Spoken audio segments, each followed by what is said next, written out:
Eu vou conversar com o filho do Marcos Antônio. O Marcos Antônio era tripulante desse navio, tinha mais de 30 anos de experiência. Ele está conversando já com a imprensa e a gente vai ouvir o relato dele a respeito do que aconteceu.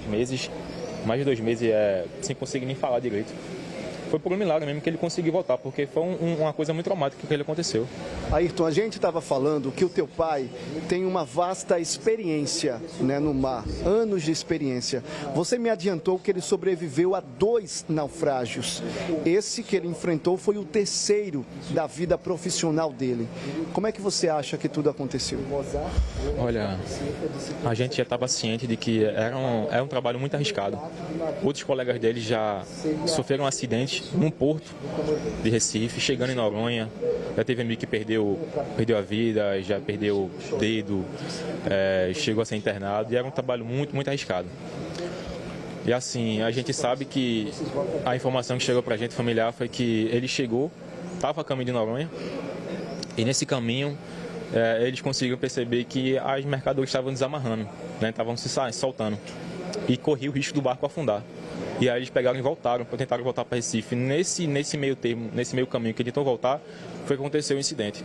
Que aí passou um navio, que foi que vocês viram nas filmagens, um rebocador, estavam próximo deles e tentou resgatar, mas nesse meio termo que 4 estavam na proa do barco, conseguiu pular, os outros 5, que meu pai estava no meio, a mercadoria acabou tombando por conta do peso, e aí não teve como sobreviver. Seu pai é o Marcos Antônio Coragem, 58 anos, Viana Coragem, 58 anos e 30 anos de experiência, né, como tripulante de uma embarcação. Pela experiência do teu pai, pelo que ele comentava com você, pelo que vocês conhecem, essa carga, ela se solta com muita facilidade do navio? Foi isso que teria provocado o naufrágio? A carga não solta com facilidade, né? Como vocês soubem da informação, é cerca de 180 toneladas que eles levam nesse navio. É muito peso mesmo. E não é com facilidade, não é com facilidade.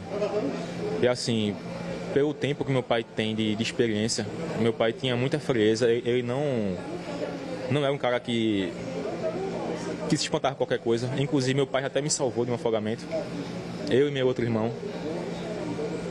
Então, a gente sabe que foi uma tragédia, porque a gente tinha a esperança até outro momento de chegar aqui, que meu pai poderia ser um dos sobreviventes. Porque nos outros 2 naufrágios que teve, meu pai foi um dos responsáveis por salvar os amigos dele. Ele primeiro pensava nos amigos do que nele. Então a gente sabe que não foi algo que foi de uma para outra, assim. A gente sabia que teve um risco, sim.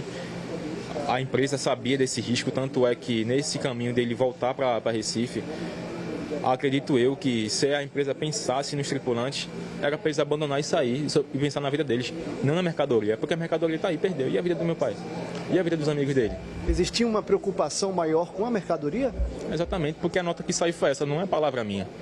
A notícia que a gente chegou da empresa da GS foi o seguinte: é uma perca muito grande para Noronha. Isso é o quê? Pensando na mercadoria ou pensando no meu pai, nos outros familiares? Porque assim, eles tinham família, não era família de cachorro, não.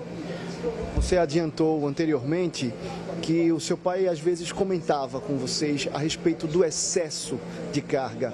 Aquela embarcação tinha capacidade para 180 toneladas, materiais de construção, alimento. Havia excesso de carga? Com certeza. A gente nunca chegou a comentar porque temia pelo emprego dos nossos familiares, né? Eles já eram de idade e, como eu falei, né, meu pai era um cara forte, alto, mas também era pesado. E assim, a gente sabia do risco porque era uma preocupação. A gente só se acalmava quando chegava no domingo, que eu ia visitar ele e minha mãe, que eu via ele em casa. Eu sabia do risco que era. Não era uma profissão fácil, não era um trabalho fácil de lidar. Que ele vivia estressado, vivia preocupado. Era viagem em cima de viagem, não davam um devido descanso a eles. Chegavam de viagem, no outro dia às vezes já tinha que amarrar a carga, trabalhar no navio. E assim, isso foi desgastando e meu pai já estava cansado. Meu pai já estava desgastado, como eu falei, já tinha traumas de outros 2 naufrágios. Não foi de uma hora para outra que isso aconteceu, não. Isso já estava para acontecer, a gente sabia disso.